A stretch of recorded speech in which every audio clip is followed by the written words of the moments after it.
की पूर्णता हो तो इसमें जरूरी है कि समाज भी बेहतर बने। और समाज का बेहतर बनेगा जब आप अन्य व्यक्तियों को व्यक्ति की तरह ट्रीट करेंगे, ना कि वस्तु की तरह ट्रीट करेंगे। बड़ी खुशी हो रही है, कुछ याद आ गया है ना इनको, अचानक कुछ याद आया। अच्छा, आप में से कितने लोग हैं जिनको लगता है कि किसी ना किसी ने आपको वस्तु की तरह इस्तेमाल किया कभी, थोड़ा या ज्यादा, कुछ भी? हाथ खड़ा करो, शर्माओ। शर्माना तो है ही नहीं एकदम। अच्छा, वो केवल एक व्यक्ति वो ही नहीं होता प्रेम प्रेमिका, वो माँ बाप भी हो सकते हैं, दोस्त भी हो सकते हैं, कोई भी हो सकता है। तो जिस जिसको लगता हो कि किसी ना किसी ने कभी ना कभी किसी ना किसी मात्रा में आपको वस्तु की तरह इस्तेमाल किया, हाथ खड़ा करने। ठीक से, ठीक है, ठीक है, ठीक है, ठीक है। अब असली सवाल, आप में से कितने लोगों ने कभी ना कभी किसी ना किसी को वस्तु की तरह इस्तेमाल किया है? लगभग बराबर है।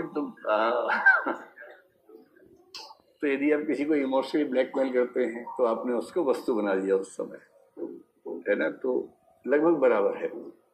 हम सब वस्तु बने हैं किसी न किसी की वजह से, और हम सब ने वस्तु बनाया भी है किसी न किसी को, और इसी डायलेक्टिक में दुनिया चलती रहती है।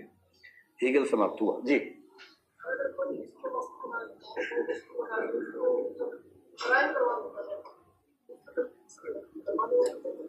ये कह रहे हैं कि अगर किसी ने किसी को वस्तु बनाया और वस्तु से क्राइम करवा दिया, तो इसमें गलती किसकी मानी जाएगी, करने वाले की या करवाने वाले की?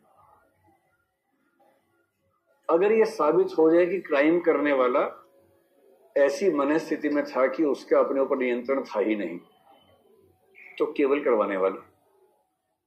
और अगर क्राइम करने वाला 18 साल से ऊपर का है, होशो हवास में था, तो वो भी दोषी माना जाएगा, क्योंकि यदि किसी ने आपको उकसाया तो आप अपने आप को समझा क्यों नहीं पाए?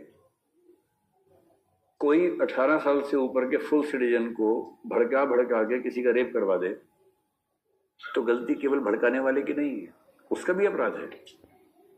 पर एक स्वस्थ व्यक्ति, 18 साल से ऊपर का व्यक्ति जिसका दिमाग ठीक है, दिमागी स्थिति ठीक है, फिजिकली ठीक है, किसी के उकसावे में आके अपराध कर देना, ये नहीं है कि अपराध नहीं किया, ये है कि उसमें आपकी अपराध की इंटेंसिटी कम हो जाती है, क्योंकि किसी का असर बहुत ज्यादा था, आप नहीं सोच पाए, भड़का दिया, उकसा दिया। तो जज इस बात का ध्यान रखता है कि सजा थोड़ी सी कम हो जाएगी, लेकिन सजा तो मिलेगी। 26/11 हो या कोई भी हो भाई, हर मामले में ऐसा होता है।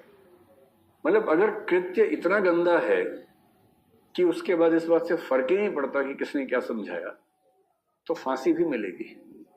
और जिस दिन वो पकड़ने आएंगे जिन्होंने उकसाया था, उनको भी मिलेगी। पर वो तो पाकिस्तान में है, जब आएंगे तो फिर उनका भी सम्मान किया जाएगा। अभी तो नहीं आएंगे जी। क्या चीज?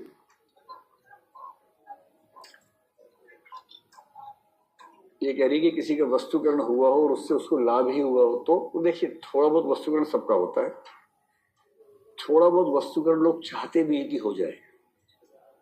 ठीक, जैसे जैसे कोई बहुत अच्छे से तैयार होकर निकले घर से और कोई देख ही नहीं रहा, ये भी तो तनाव की बात है ना। लोग क्या चाहते हैं कि थोड़ा लोग देखें, थोड़ा ट्रैफिक जाम हो और लोग कहें बाप रे कितना सुंदर है, कितनी सुंदर है, मन में तो आता ही है। अच्छा, आपको ये भी अच्छे से पता है कि आप किसी एक को पसंद करते हैं, पर ऐसा ऐसा मतलब अगर किसी एक से कमिटमेंट है, देखिए बहुत गहरे और बड़े मुश्किल सवाल हैं। कहूंगा तो फिर अब क्लिप बना के चला देंगे, दिक्कत नहीं आएगी। फिर पता लगा इस बार तो ज्यादा ही हो गया। जैसे दो लोगों की शादी हो गई, कमिटमेंट वाला मामला है, पति पत्नी आपस में है। अच्छा, हम सुनते हैं कि पति पत्नी कमिटमेंट ऐसी है कि एक दूसरे से प्रेम इतना गहरा है, फलाना है, ठिकाना है, मैं तुम्हारे सिवाय किसी के बारे में कभी नहीं सोचूंगा, मैं तुम्हारे सिवाय किसी के बारे में नहीं सोचूंगी, ऐसे ऐसे झूठे वादे वो लोग करते हैं आपस में, क्योंकि प्रैक्टिकली ये संभव है नहीं। ठीक है, अब असली बात पे आइए।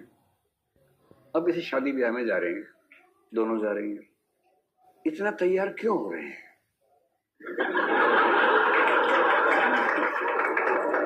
सोच के बताइए। क्योंकि जिसको प्रभावित करना था वो साथ में जा रहा है, पर वो होने वाला है नहीं, क्योंकि उसने असली रूप रंग देखा हुआ है। उसे इस नकलीपन से प्रभाव पड़ेगा नहीं।